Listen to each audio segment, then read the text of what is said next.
काय झालं? अहो ही नेहमीची नाटक आहेत. दारू पिऊन पडला होता. काय? अहो हे नेहमी असे करतात. अहो त्या विनोद भाईना आणि ह्याला चांगलं ओळखतोय मी, म्हणून घेऊन आलो घरापर्यंत. तुम्ही कोण? मी बायको आहे यांची. जरा समजून सांगा त्यांना, नाही तर आयुष्याची वाट लागेल. चल मनू, मनू, मनू,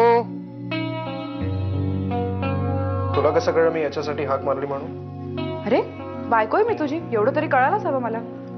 हो पण मी हाक एका वेगळ्या कारणासाठीच मारली होती. कशासाठी? सकाळी चहात साखर घातली नव्हतीस. अरे मग तेव्हा नाही का सांगायचं? घालून दिली असती चहात साखर. नाही म्हटलं उगाच त्रास कशाला तुला, काही ना काही शिक्षा तर मिळालीच पाहिजे तुला. बरं सांग, काय शिक्षा देणार आहेस? गोड. आकाश, मनू, हा वेडवीड लागले का तुला? मला मालूम आहे तू माझ्यावर रागावली ती. मला नव्हतं माहिती तुम्ही दारूच्या इतकी आहारी गेलात. अगं नाही, ते काल जरा ते तू आली त्या खुशीमध्ये थोडी म्हणजे थोडी जास्तच झाली. मित्राने जबरदस्ती ग्लास येत होते, मी त्याला सांगत होतो ना खूप बस झाली. पण मग किती खोटं बोलणार आहात तुम्ही?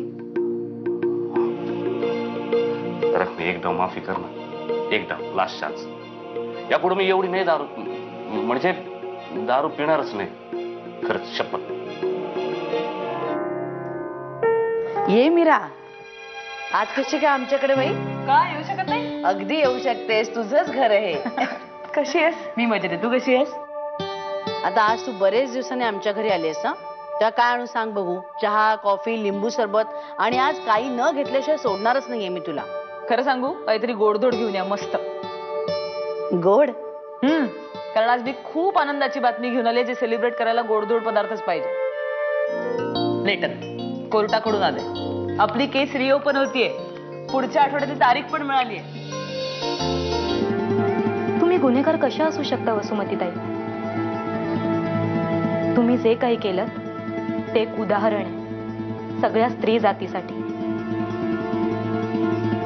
स्त्रीच्या अब्रूवर उठणारे हात कापून टाकायला हवे, त्यांच्यावर अन्याय होणाऱ्यांना शासन व्हायला हवं. नाही वसुमतीताई, तुम्ही गुन्हेगार असूच शकत नाही. तुम्ही तर या लढ्यातल्या एक योद्धा आहात. मी इथून सुटेन की नाही मला माहित नाही, पण मनूला न्याय मिळायलाच हवा. इनफॅक्ट मला तर असं वाटतं की आपण त्यांचीच गेम त्यांच्यावर उलटवायची.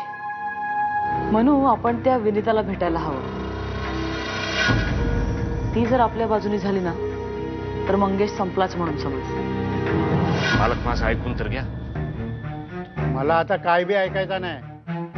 त्या विनोद भाईने सांगितलं म्हणून मी तुला खोली दिली राहायला, आणि त्या खोलीत तू दारूचा गुत्ता करून टाकलास.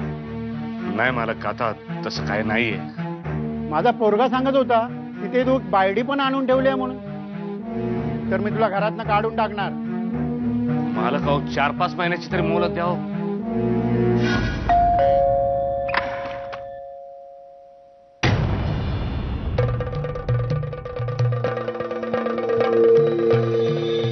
तुम्ही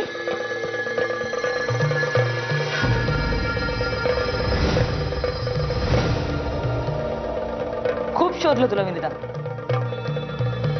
तुझ्या हॉस्पिटलमध्ये गेलो होतो, क्लिनिकला सुद्धा जाऊन आलो.